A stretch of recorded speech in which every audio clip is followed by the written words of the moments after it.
বন্ধুরা নমস্কার। বিষয় মন অস্থির হলে কি হয়। বন্ধুরা, মন অস্থির হয়ে পড়লে আমরা কিভাবে যে বিপদগ্রস্ত হয়ে পড়ি সে অভিজ্ঞতা অল্প বিস্তর সকল মানুষের আছে। তার থেকে বরং মন কখন কিভাবে অস্থির হয়ে যায় এবং তাকে কি করে স্থির করা যায় সেইটি নিয়ে আলোচনা করলেই শ্রেয় হয়। বন্ধুরা, আমরা যদি খুব সচেতনভাবে বিচার করি, কারণ খুঁজি যে মন কেন অস্থির হয়ে যায়, এর মূলে থাকে ভয়। আর ভয় কখন হয়? ডিজায়ার থেকে, কামনা থেকে। কিরকম? ধায়তে বিষয়ং পুংস সঙ্গস্যেষু উপজায়তে সঙ্গাৎ সংজায়তে কাম কামাৎ ক্রোধ বিজায়তে। তারপর আমরা জানি ক্রোধাৎ ভবতি সম্মোহ। যাই হোক, মানুষের কামনা বাসনা এটি যদি নিয়ন্ত্রণের বাইরে চলে যায় না, তখন সে উদ্বিগ্ন হয়ে পড়ে। আর এই উদ্বিগ্ন হয়ে পড়ার মূলে থাকে ভয়। আমাকে এটা পেতেই হবে, আমি এটা চাই। এবং সেই চাওয়ার পথে যে বাধা হয়ে দাঁড়াবে, ব্যাস সঙ্গে সঙ্গে তার ক্রোধানলে পড়ে যাবে। এই মানুষের মধ্যে যখন একবার ক্রোধের সঞ্চার হয় না, ফার্স্ট অফ অল তার স্মৃতি বিভ্রম হয়, সাময়িকভাবে স্মৃতি চলে যায়। এই জন্য হয় কি, সে যে কি বলছে, কি করছে, মন কোথায় রয়েছে, সে কোথায় রয়েছে, এ সম্বন্ধে তার সম্যক ধারণাই থাকে না। কয়েকটা উদাহরণ দিই। দেখবেন একজনের হয়তো কোথায় একটা যেতে হবে এবং সেখানে ঠিক মতো পৌঁছতেই হবে, নাহলে তার ক্ষতি হয়ে যেতে পারে। ব্যাস, এবার যদি কোনো কারণে দেরি হয়ে গেল তার গুজগাছ করে উঠতে, মন ওই দিকে পড়ে রইল। পৌঁছতে ঠিক মতো না পারলে কি হতে পারে, নানা রকম নেগেটিভ সব চিন্তা ভাবনা তাকে গ্রাস করতে শুরু করলো। এবারে তার কনসেন্ট্রেশনটি ফার্স্ট চলে যায়। এবারে তাড়াহুড়ো, এই তাড়াহুড়ো আর তাড়া দুটোর মধ্যে তফাৎ আছে। তাড়াহুড়ো করা মানে হলো উদ্বিগ্ন মনে কিছু করা, আর তাড়াতাড়ি করা মানে খুব সচেতনভাবে দ্রুত গতিতে করা। তো এবারে হয় কি, যেই দেখে দেরি হয়ে যাচ্ছে, অমনি তার মন তো ডিস্টার্ব হয়ে যায়, কনসেন্ট্রেশন নষ্ট হয়ে যায়। এবারে দেখা গেল একটা জিনিস আনতে গিয়ে, ওই বললাম তার মন পড়ে রয়েছে একদিকে, চোখ পড়ে রয়েছে আরেক দিকে, আনতে গিয়ে দেখা গেল আর একটা জিনিস ধরাস করে পড়ে গেল। ব্যাস, এবারে যাই সে তাড়াতাড়ি করছে, এবার না ওগুলো গুছাও, ঠিক করো, এবারে গজর। তারপরে দেখা গেল তাড়াহুড়ো করে নামতে গিয়ে ধরাস করে হয়তো আঘাত পেল হাতে কিংবা পায়ে। ব্যাস, আরো মেজাজ চড়ে গেল। হয়তো যেটির জন্য হয়েছে, হয়তো মেঝেতেই একটা ধাম করে লাথি কষিয়ে দিল, হাত দিয়েই হয়তো যেখানে হাতে ব্যথা পেয়েছে সেই জায়গায় একটা আঘাত করে বসলো। এরকম ধরনের একটা পাগলামি, সাময়িক পাগলামি তাকে গ্রাস করে বসে, স্মৃতি চলে যায়।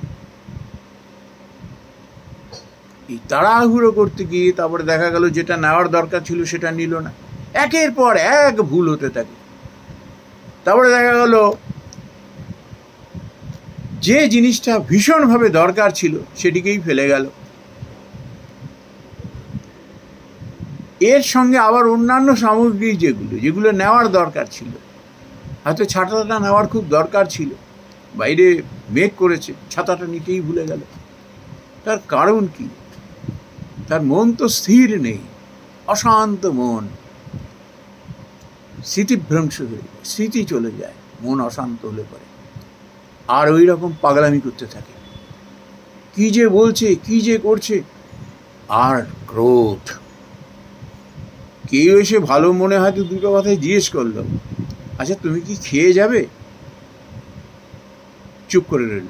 তুমি কি খেয়ে যাবে? আমি তো জিজ্ঞেস করছি, আমার কথাটা শুনবে তো। ব্যাস, চটে গেল। খেয়ে যাও না তো অবস্থায় আছি এখন। আরে বাবা, তুমি কোথায় যাচ্ছ না যাচ্ছ সে বেচারি তোমায় ভালো করে জিজ্ঞেস করছে। এরমভাবে অহেতুক তার মেজাজ চলে যায়। এবার সামনে এসে হয়তো কেউ দাঁড়ালো, হয়তো একজন হয়তো ভিখারি এসছে, আরও মেজাজ চলে গেল তার, ভিখারিকে দেখে সকালবেলা।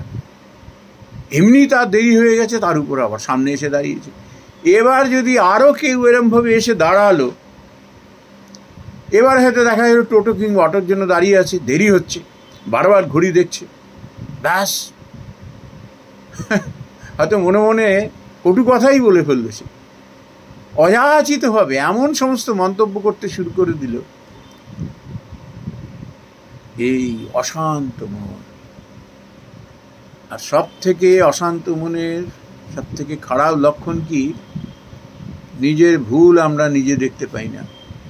আমার এই মনের অশান্ত ভাবের জন্য আমার এই যে সমস্ত অঘটনগুলো ঘটছে, এর জন্য দায়ী অন্যের উপর দোষ চড়িয়ে দিই। ওই যে বললাম যে অটো টোটোর জন্য দাঁড়িয়ে আছে, এখন আসছে না কেন? এরকম ছোটোখাটো জিনিস, সে তাড়াহুড়ো করে বেড়াচ্ছে, বেচারি হয়তো এসছে কোনো একটা দরকারি কথা বলতে গিয়ে, অহেতুক তার উপর চড়াও হয়ে গেল। এখন না দেখছেন একটা কাজে বেরোচ্ছি উনি সকালবেলা, আরে ও সে কি করে জানবে তোমার এই অবস্থা? মেজাজ হারিয়ে ফেলে, মনে মনে সে কটু কথা বলতে থাকে। তাতে হয় কি, এই নেগেটিভ চিন্তা ভাবনা আর এই ক্রোধ আরও তাকে পাগলামির মধ্যে ঠেলে দেয়।